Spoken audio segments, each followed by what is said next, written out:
Section 101, Title I, Established Justice, Section 101, Findings and Purpose. The Congress finds the following. 1. Americans have a constitutional duty to establish justice, and we are failing as a nation. 2. The United States has become the most incarcerated country in the world. Just 50 years ago, the United States had an incarceration rate on par with most other Western democracies. And while their crime rates today are at nearly identical levels, America's incarceration rate is 5 times higher. 3. The American people are not the most evil people in the world. Therefore, something has gone wrong with our criminal justice system. 4. The policy decisions that have led America down the path of mass incarceration have created intergenerational trauma and trapped people in cycles of poverty.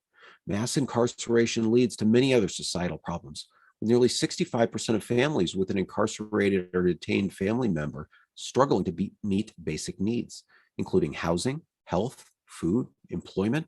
Children with an incarcerated parent are nearly 6 times more likely to be expelled from school and increasingly less likely to graduate from college than children without incarcerated parents. 5. There exists a moral and societal obligation to reform the American legal system so that it is smaller, safer, less punitive, more humane, constantly striving towards the ideal of liberty and justice for all. The federal government has a tremendous impact on the operation of the criminal legal system at the federal, state, and local levels, and with that power comes great responsibility. 6. It is the responsibility of the federal government to lead by example in police reform, teaching de-escalation techniques and reducing the use of military tactics, which have led to worsening police-community relationships and unacceptable levels of police violence. In 2020, the world was shocked by the casual manner in which George Floyd was publicly murdered and outraged by the midnight raid that left Breonna Taylor dead. Nationwide, hundreds of thousands of people languished in jail without having been convicted, but often just for an inability to afford cash bail, and which leads to an increased likelihood of conviction and lengthier sentences. And for those whose liberties have been violated, the judicial doctrine of qualified immunity restricts access to justice. 7. It is the responsibility of the federal government to lead by example by reforming punitive sentencing policies, frequently in service of the war on drugs, which have driven up incarceration rates even as crime has fallen over the last 40 years.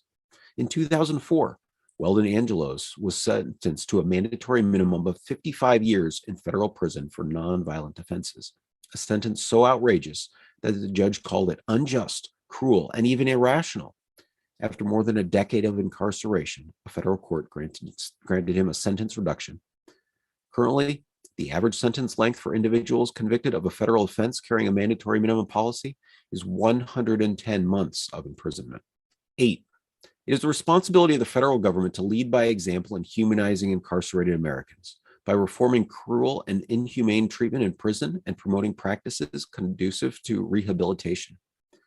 Matthew Charles had served decades in prison before being released in 2016, and by all accounts was a model citizen when the court reversed its decision a year later and sent him back to prison. He began serving the final decade of his sentence until the passage of the First Step Act in 2018 brought about his permanent release. A few months later, he attended a White House celebration of the criminal justice reform bill, which prompted Donald Trump to observe that so many incarcerated Americans really are serving 40 and 50-year sentences for things that you wouldn't even believe that some people wouldn't even be going to prison for today. 9. The policy decisions of the last half century must be re-examined in order to build a better America in the 21st century. And the purpose of this title is to vigorously pursue our first duty under the Constitution, establish justice.